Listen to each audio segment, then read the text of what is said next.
Now I want to go to, real quick, this audio tape that no one else is playing that I think you need to hear. If you are a person that believes that the president really isn't even in control anymore, that the world is being run by the Fed, central bank, we have verification of that today, and the one who's verifying it is Mitt Romney. If you want to look at, if you've been saying, I don't know what Mitt Romney's going to do. Is he going to bail everybody out? Is he going to go just march with the Fed? Because that's what the Ron Paulians say, that he's just going to march the tune of the Fed. First of all, you're ignoring that he called Ben Bernanke and said, don't do QE3. He begged him. You're ignoring that. But with this 47% talk that everybody is, that same video where he's talking about, look, nobody's going to vote for me in that 47% because I have to take away some of their benefits. And these guys want more from the government. Not all of them, but a lot of them want more from the government. And so I can't talk about their lower taxes because they're not paying any taxes, so it won't connect with them. That's what everybody's focusing on. But there's something so much more important. And if you've been questioning Mitt Romney and where he stands on big government, big spending, and the Federal Reserve, I want you to listen to this audio. This audio of Mitt Romney, the same tape that if somebody would listen to it, you'd hear this. The former head of Goldman Sachs, John Whitehead, was also the former head of the New York Federal Reserve, and I met with him, and he said as soon as the Fed stops buying all the debt that we're issuing, which they've been doing, the Fed's buying like 3/4 of the debt that American issues. He said, once that over? That's over. He said we're going to have a failed Treasury auction. Interest rates are going to have to go up. We're living in this borrowed fantasy world where the government keeps on borrowing money. We borrow this extra $1 trillion a year. We wonder, well, who's loaning us $1 trillion? The Chinese aren't loaning us anymore. The Russians aren't loaning it to us anymore. So who's giving us $1 trillion? And the answer is we're just making it up. The Federal Reserve is just taking it and saying we're giving it. It's just made up money, and this does not augur well for our economic future. Now, some of these things are complex enough. It's not easy for people to understand. But your point of saying bankruptcy usually concentrates the mind. This is not business as usual. This is a guy that you want to make into big Wall Street, big bank, big Fed. Listen to what he's saying. He's telling people, look, we're making the money up. The Fed is destroying us. And nobody's buying our debt. Yeah, I mean, to me, it's pretty amazing. I mean, for that to be admitted, that's something you tossed around a few years ago, saying this might happen. Ben Bernanke testified that it would never happen. And, here's Mitt Romney, who's a guy who, he's not known as an anti-Fed crusader by any means, admitting that 70% or 3/4 of our debt is being bought by the Fed, that there's no one left to buy it, and now we're just making it up. We're printing money. We're making it up as we go along. Think about that's just a staggering statement. Mitt Romney is not some guy who's out on the edge on these issues. He's not Ron Paul. Right. He's out. He's not a guy anybody who is for Ron Paul or for the Tea Party, he's not your champion. He's not the guy out there. But listen to what he's saying. He's saying the same thing Ron Paul says.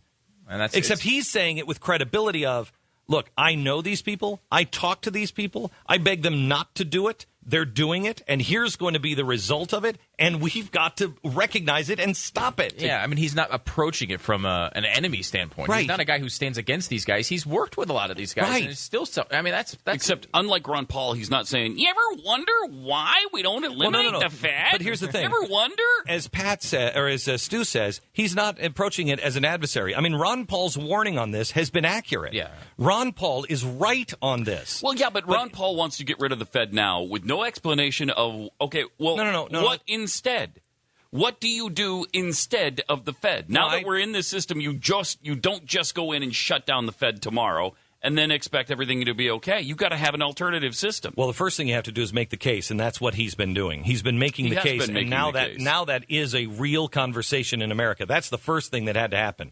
Is make the case and get people to understand it. Now, you've got a guy who's making the same case, who now knows from the inside. He knows how the system works. This guy is the mechanic we've been looking for.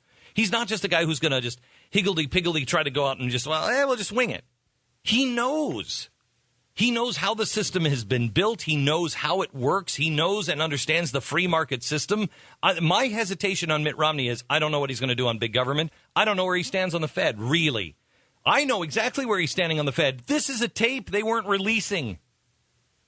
This is what he's saying behind closed doors. This is a really important point for Tea Partiers or people who said, I don't know if I can get behind Mitt Romney. There you go. Behind closed doors. What is he telling people behind your back? Exactly what you want him to say. That's really good news. What else is it going to take? What else is it going to take for you to say, okay, he's in there. Yeah. He's in there. When you look at this tape and you listen to it as I did all day yesterday, it is an amazing tape because he doesn't know he's being recorded and he's being as candid as he possibly can, and he's not parsing his words.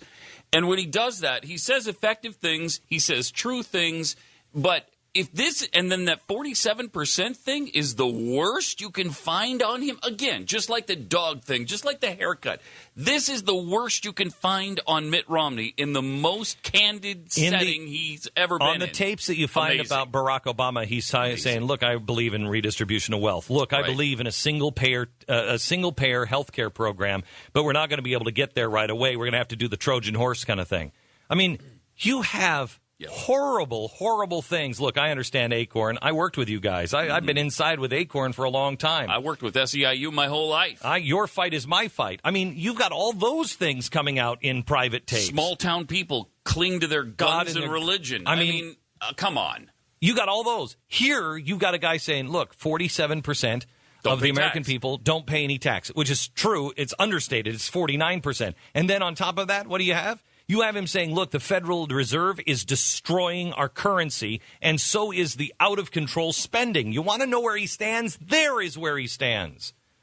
Man, what is it going to take for our side to come together? I know. And see the stark difference? Because it's not just, you're not comparing things that are close. These guys aren't close. They're not saying the same thing. Barack Obama is trying to say the same thing, but he's not even close. Look what he's saying behind the scenes. Romney is saying the things that you say behind the scenes. What is Obama saying behind the scenes? Things that you say are the cancer of this country that's killing us. It's not close. You can't be neutral in this one. It is a stark choice. One leads to our demise. One has a chance of healing us.